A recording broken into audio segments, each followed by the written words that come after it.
This video is presented by EA Game Changers. EA was kind enough to fly me out to San Francisco for a few days to capture some never-before-seen endgame content for Anthem. This footage is from a build in progress, but it's still pretty remarkable all the same. For more endgame footage throughout this weekend and all of next week, be sure to subscribe to your Anthem. But with that out of the way, what's going on, all of you fantastic freelancers? My name is William, and today we're going to be going through a legendary contract on Grandmaster 1. And before we get any further, I just wanted to let you all know that GM1 was everything I could have ever wanted and more. It was ridiculously challenging, even with some very high-end masterworks and 3 very amazing content creators as DRACONIS, Splume, and KAOS. This contract we are playing in particular is called Threat Assessment, and our 3 randomly generated stages were tough, to say the least. But it was possibly the most fun and simultaneously the most frustrating time I had during the entire capture event. First off, I wanted to take a quick look into my Firelord Storm build to explain a few things to you all, including a few masterworks. Since I get this asked fairly often what my components are, I'm just going to break them down very quickly.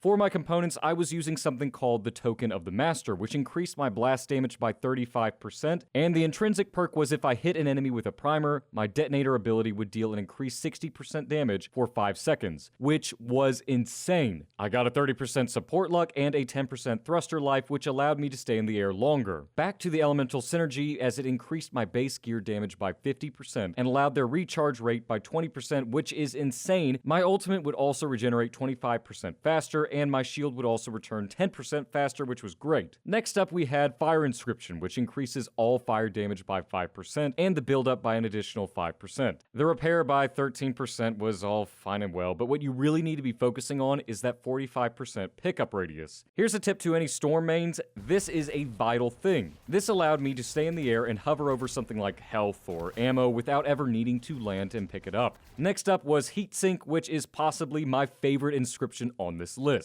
This allowed me to have an increased heat capacity by 10%, but the real breadwinner was giving me an additional 60% to my shields, and my combos would be 10% more efficient. Now, in hindsight, I really should have changed this ultimate inscription because, well, it's just not the best rolled. It basically only increased my ultimate's damage by 5% and gave my gear a slight 8% cooldown increased speed, and allowed me to do 4% more critical damage. And lastly, we had Shield Reinforcement, which gave me a substantial shield increase and allowed for my ultimate to deal 20% more damage. It really did beat out that previous inscription, but we were rushing to get into the contract, so I didn't change it. Now, for my focus seal, I went with this beauty: 10,000 Suns. It's a masterwork burning orb which granted a chain combo effect specialty. It's awesome, you'll see in a second, and its intrinsic perk was nasty powerful. It was called Striker's Wrath, which meant after hitting an enemy, I would gain a 5% increase to my damage for 5 seconds, which could stack up to 20 times, for a full 100% damage increase. Now, I don't think I ever reached that 100% damage increase,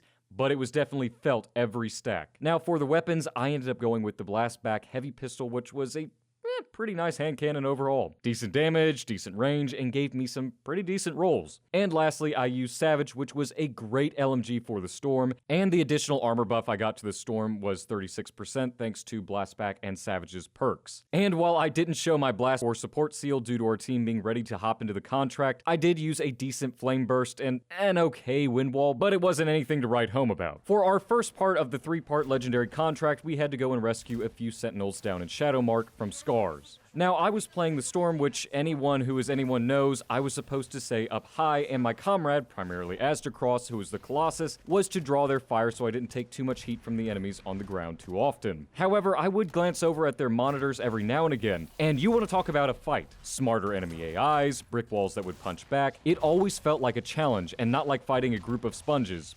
Well, not yet anyway, more on that in a bit at the end of the video.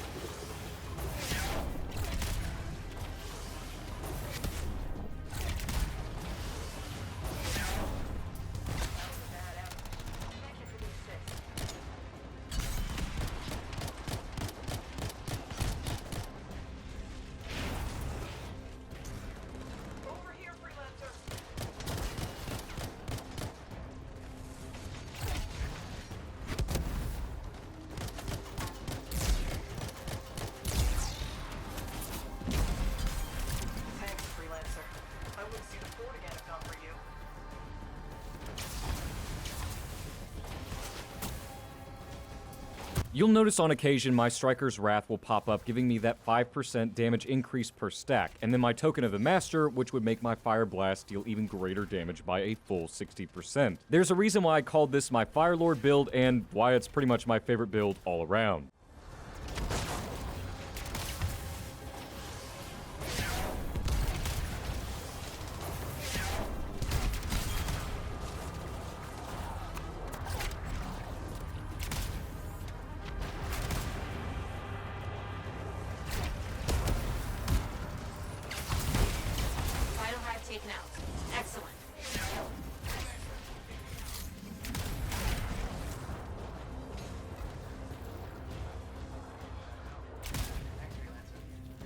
All the Sentinels are free.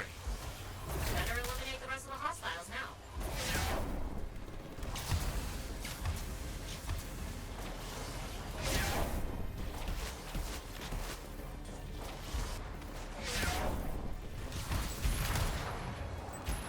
Now, I made the mistake a few times during the contract of landing on the ground and fighting there, which was a huge mistake. When you get to this level of content, you need to be able to play your Storm the way it was meant to be played, aka in the air hovering as much as possible. Our next assignment was to recover some Shaper fragments, which you would have guessed would have been your standard world event, right? Well, as you can see, those turrets were toughies. They took out most of the team pretty quickly.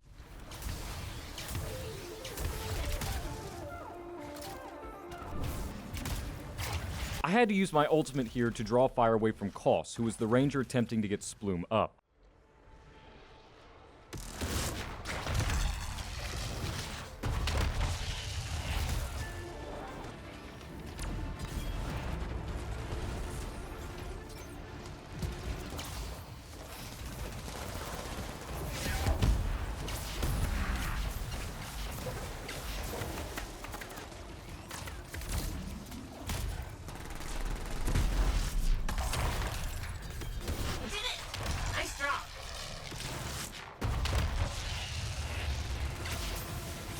Eventually, we finished that and moved on to what I like to call Hell, because that's exactly what it was. We were sent to stop a Dominion spy who was attempting to steal a Shaper relic. We thought that we had caught them off guard and that the rest would be a cinch, but it was a trap.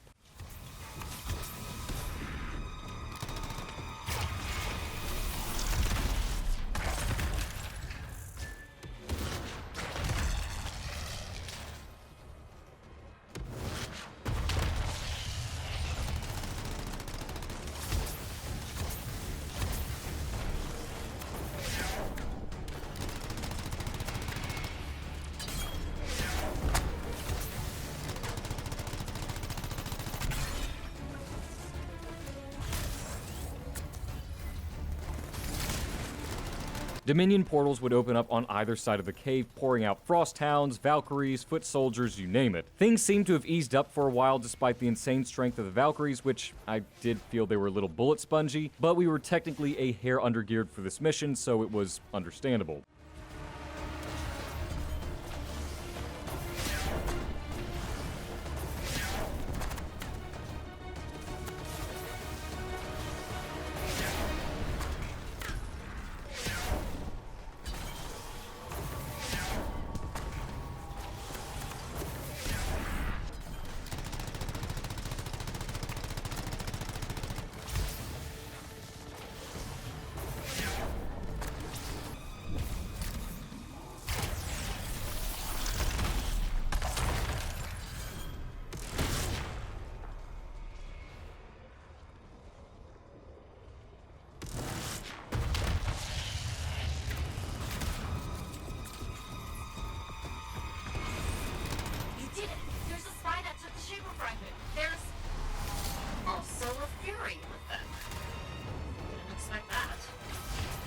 I will admit the Fury did feel like an insanely powerful bullet sponge, but again, we were undergeared. This thing could kill you with a glance, and let me tell you, we died at least a dozen times. That's no exaggeration. At least a dozen times. This is just a brief montage of what we endured and what we had to fight.